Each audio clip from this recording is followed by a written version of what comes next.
Hello, dear ones, and welcome to Subtle Medicine Radio, brought to you by InnerSpark. This is the resource for all things holistic healing, natural living, conscious relating, epic life-changing, and spirituality, all steeped in earth-based wisdom. I'm your host, Devon, and with me, as always, is my co-host and podcast producer, Mike. Hey. On today's show, episode 25, we're discussing all things energy healing, and specifically as it pertains to the sensitive folks. I'll get into what energy healing exactly is, how to work with energy, and ways to strengthen your own personal energy healing abilities. Let's dive in. Sounds good. I love this topic. I'm super excited.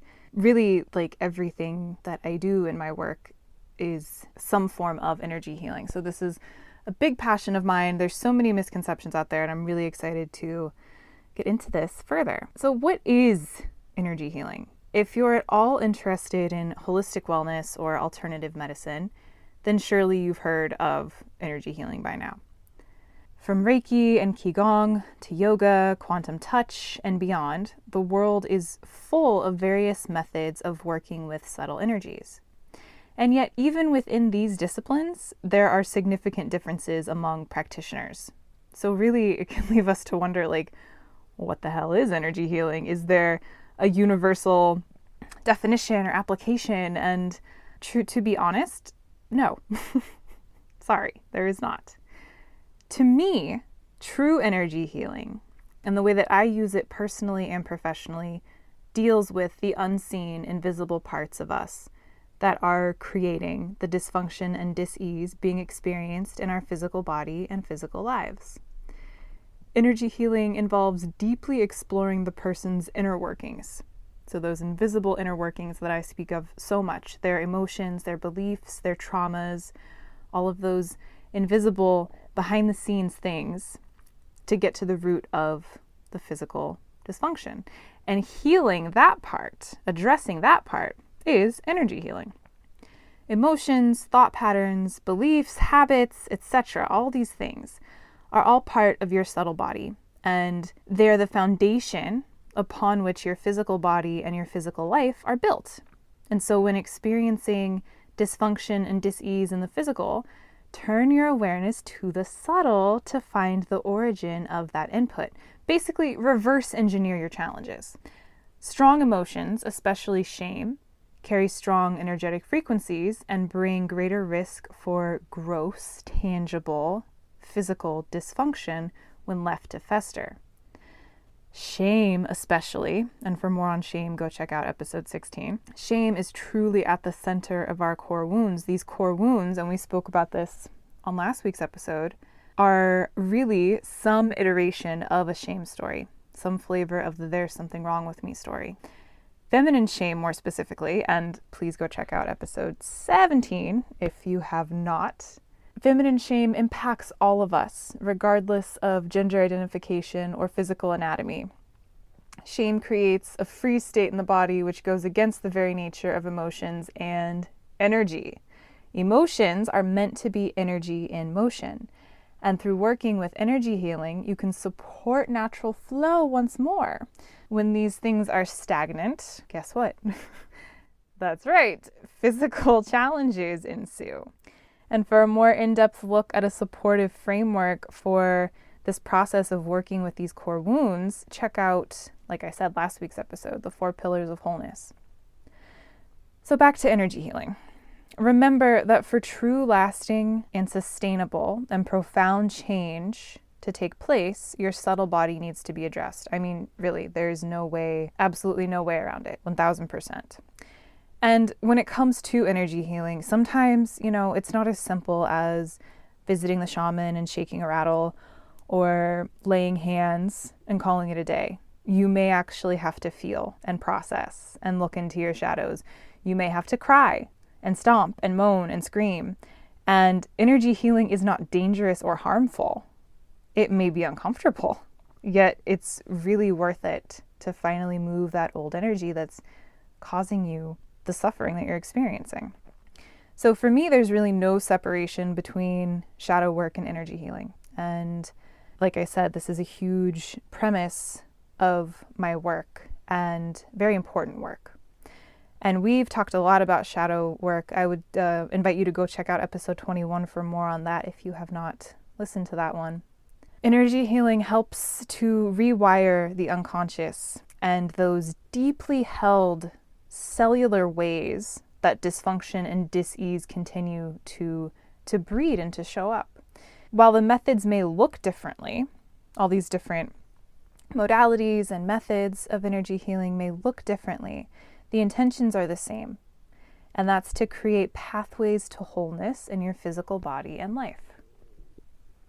So I heard you say that, shadow work and energy healing, the way you use them, are not separate at all. And in my own practice, there have been times when I have been afraid of my own feelings and, either depression or anger, things that I don't want to touch because I'm afraid that there's a powder keg in me that just, once I look at it, I'm going to spark it and I'm not going to be able to put it back, or I'm not going to be able to handle it.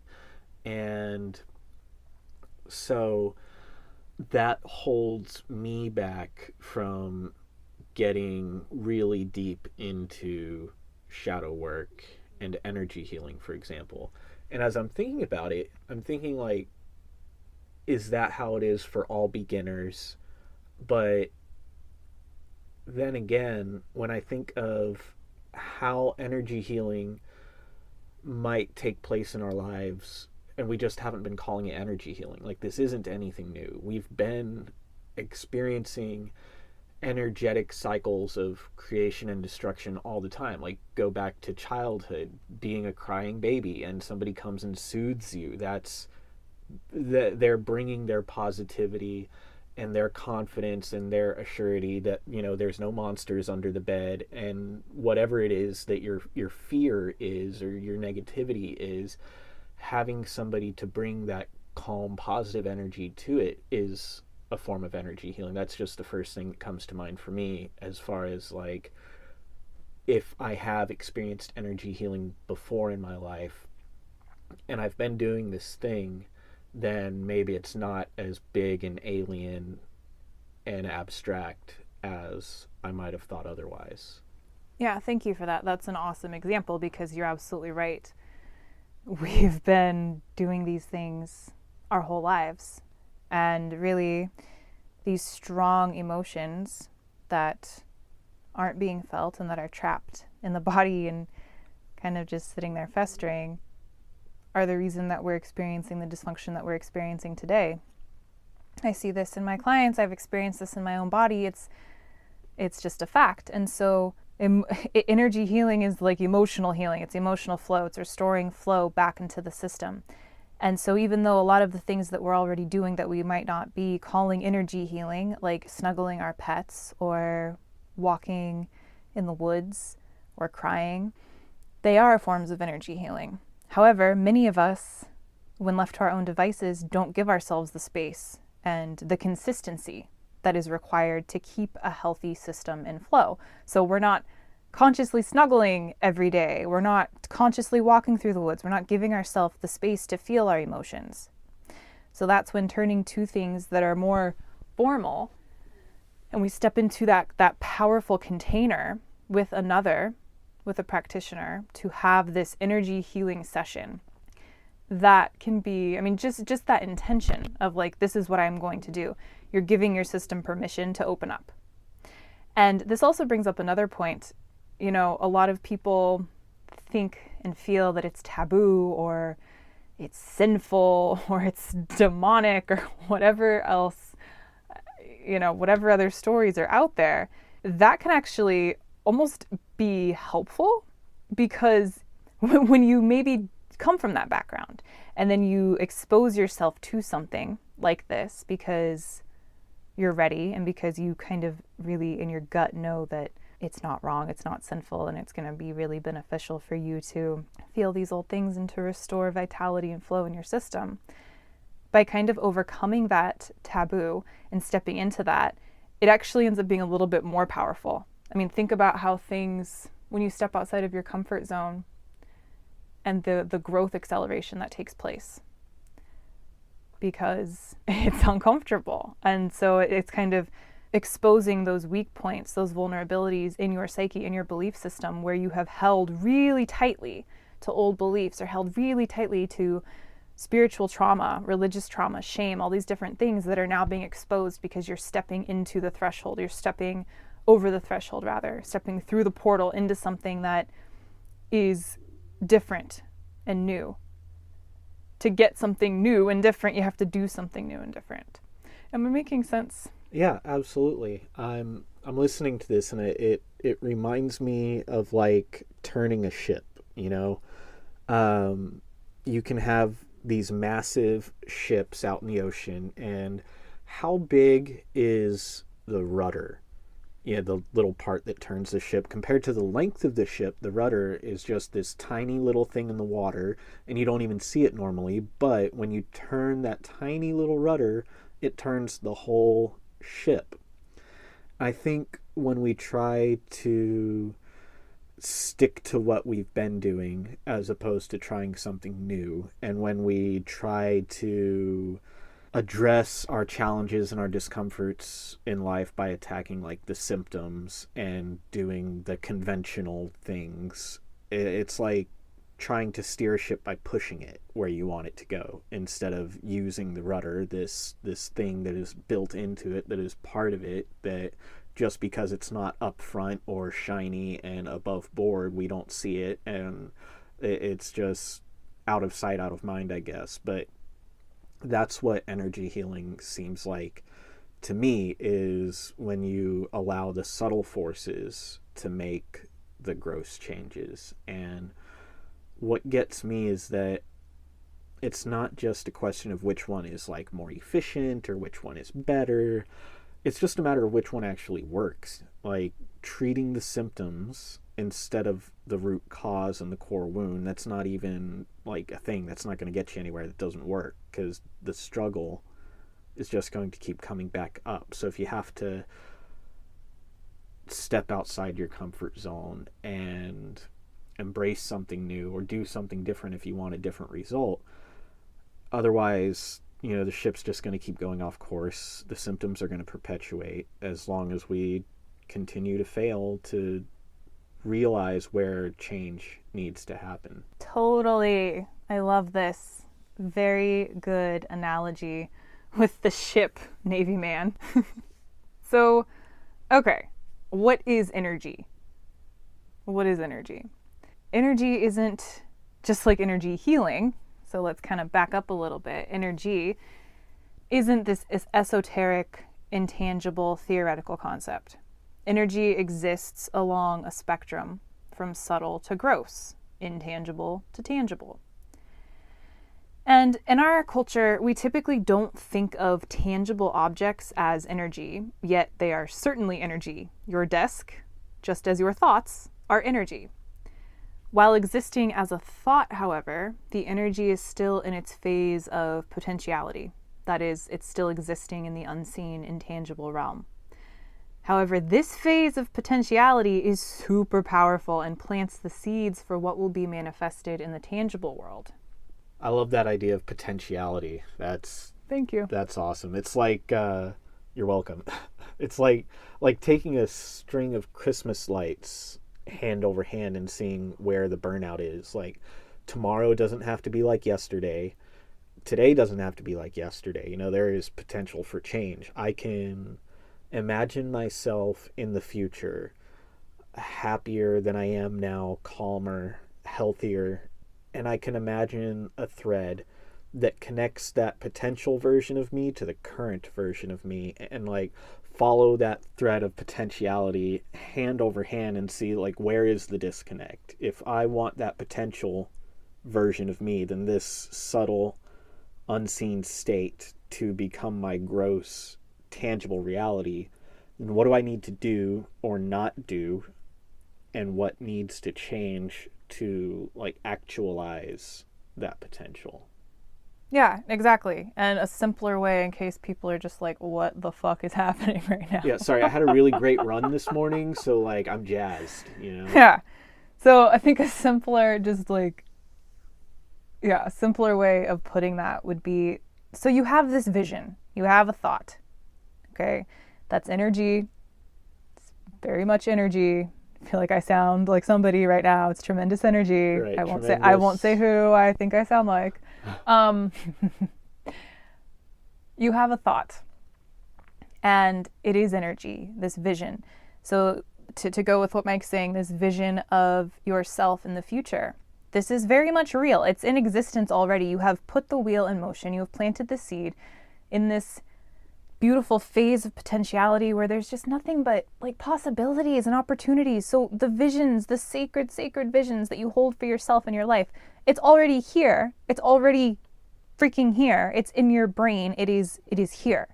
So then the next thing is like, what needs to happen to support this? It's like planting a seed. I'm not going to take a seed, and this is perfect timing. It's pre-spring here, and we're planting seeds actually in our garden. I'm not going to take a seed and plant it in like Jello, right? Because nothing's going to happen. My seed's not going to grow. So I have this vision for myself and my life in this beautiful, potent, energetic space of this unseen where anything is possible. And so what needs to happen to support its growth and its actualization? And this is really a great way of basically the old phrase my dad used to always share with me is start where you want to end up. Meet yourself where you currently are, and then start where you want to end up. So you have this vision. All right, sweet. Now let's like reverse engineer what needs to take place. And it's the same concept I'm always talking about when you're experiencing those symptoms in the physical. So whether it's in your life, like a shitty relationship, or it's in your body, like hormonal problems, like those aren't the real, that's not the real problem. So you're reverse engineering, and all of the way of working with yourself and energy and energy healing is getting yourself to look at it all differently in a new perspective. Understanding the power of these subtle and unseen energies is vital to the success of any holistic practice. Any holistic practice. Because we cannot create sustainable, lasting change without addressing our core wounds and the root causes of our dysfunction. We can't create tangible, gross manifestations of our lives without tending to the subtle building blocks that make up those very manifestations.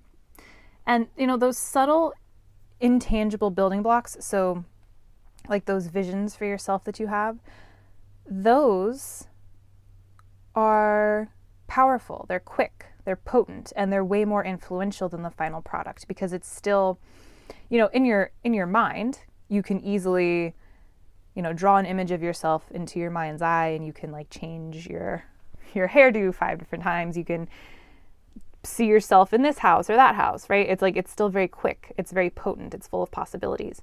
When it's already here in the physical, like I can go shave my head right now and it's going to take like a few years for my hair to get back to where it is right now. So in that subtle place, it's still very quick. The subtle building blocks have to come together over time to form the tangible. And we spend so much time fixating on the gross and the symptoms and trying to manipulate and control the body and fixating on our poor relationship choices, etc. But our efforts and attention need to go into the subtle. And then we must be patient and consistent. And, another way to think about this, and something I'd like to kind of leave us with before I share some of my favorite practices with you, are the cells of your physical body.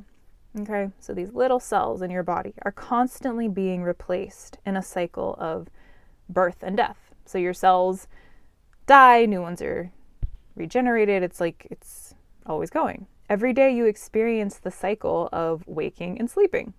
If everything is constantly being regenerated in your body and your life, why would it continually be creating a state of dysfunction and disease? Why do the things we suffer one day get carried over and repeated the next day? If everything were as simple as just like, looking at the physical, treating symptoms, throwing some stuff at it and calling it a day, then why would that be the case? Why would things just continue to regenerate in this fashion? And it's because those subtle inputs are the same.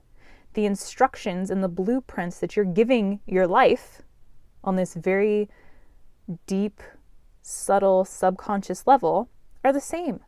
It's the same instructions. And this is not intended to like shame you or to be like, oh, you suck. No, it's actually the opposite. It's really quite empowering because you have the ability to change all of this through addressing these subtle realms, feeling old emotions, looking at your mindset, all of these things, aka energy healing. Yay! We need like some fanfare, some really ridiculous background noises, like a Casio keyboard. Casio? Casio? Casio? Yeah, sure. Okay. I wanted to share some of my favorite energy healing modalities with you. And if you've been listening to me for like any amount of time, these won't be new. And they're not new because they're freaking potent and they're amazing. And if you have not started to play with some of these in your own life, then why not? Get on board, baby. So flower essences. I have talked a lot about these. Episode 2 was all about them, and my blog has tons of stuff. This is an energetic form of plant medicine. They are not essential oils. They are totally in a league of their own. Very, very powerful medicines. And with plant spirit medicine and flower essences, we work with the plant's subtle energy to influence our own subtle energy. Each plant has its own vibrational signature and offering. And there's something for literally every single human condition you could possibly think of. Plants are our biggest allies, not just to feed us and to help to heal the physical body, whether we're, eating fruits and vegetables or using medicinal plants, but also in their subtle realm. Subtle form. Another practice is hands-on self-healing or hands-on healing from another. And, you really don't need to be specially trained to benefit from loving, intentional hands. There are ways that you can go, like Reiki is an excellent modality. There are other things that you can look into if having like a set protocol feels a little bit more supportive when you're first getting started. But truly, it's all about intention. And I have a fabulous guided video practice on my website. Also working with shadow work, chakras, breath work, and intuitive energy healing, which simply draws upon your own intuitive knowing and understanding of being connected to all things and really feeling and sensing your own energy. And using a lot of embodiment and somatic practices, we've talked a lot about that as well, can be helpful to start to sense how this is showing up in your physical body, to have that anchor, that landing place, to slip between the subtle and the gross. Yeah. And really, I just want to reiterate again, don't get caught up in protocols and modalities. They're there, they're beautiful, they're really helpful, and at the end of the day, you are your own best healer, always. There's nothing and no one outside of you that knows what you need to create wholeness better than you. And my wish for you is that you befriend your energy, your internal landscapes, your emotional bodies, and your subtle energetic bodies. Become intimate with your energy and curious. Get really curious about it as you would a beloved. What's there for you? What's out of alignment in your body and life? And how can you find more wholeness by addressing the roots? I love being the skeptical outsider, and energy healing to the uninitiated can sound about as woo and esoteric as you can get. But when you break it down and think about it step by step, especially keeping in mind, as you always say, how the subtle creates the gross, and like what is the process by which the potential becomes the present? It actually makes a lot of sense. So thank you for helping me to see the value and wisdom in something that I had not taken seriously before. You're so very welcome. And I really hope that this served as a little aha for everyone listening. And if you were already on board with energy healing, I hope you just now have a deeper understanding and a new perspective. So that's all the time we have for today, loves. Do you have anything else to add, babe? No, I think that pretty much does it. Awesome. So come continue the conversation with me, those listening. Tell me about how you work with your own energy and what this means to you. Come share with me in my Facebook group, Transmuting to Nourish, Awaken, and Thrive. The link is also on my homepage at InnerSpark.life. And I have a special invitation for you all. Yay! Come sign up for my new monthly series in 2019 called Thrive. This monthly virtual gathering and class is geared toward the sensitive, intuitive, empath woman who longs to know her power and really claim her gifts. We'll meet monthly throughout 2019 beginning in March. Classes are held nearest the new moon to deeply support intention setting, of course, because we work with the moon. And each month brings a new theme and topic with practices, wisdom, guidance to help you leverage your subtle energies. So really, this is to support you in coming into right relationship with your subtle, sensitive ways and to create a life that is amazing and allows you to shine and really use these as the gifts that they are. Classes include a link to the recording and materials. Go to innerspark.life/thrive to learn more, check out the topic list, and of course, register and reserve your spot now. And if you're seeking guidance on your path and are ready to finally trust your body, live in connection with the natural ways, work with your subtle energies, and transmute pain into purpose, reach out to me and take advantage of one of the free mini sessions I offer each week. Visit innerspark.life to learn more and schedule your session today. I can't wait to speak with you. If you loved the show, please subscribe to it. Please leave us a review. It really helps us out. And be sure to share the love with a friend. Catch us next time. So much love to you until then.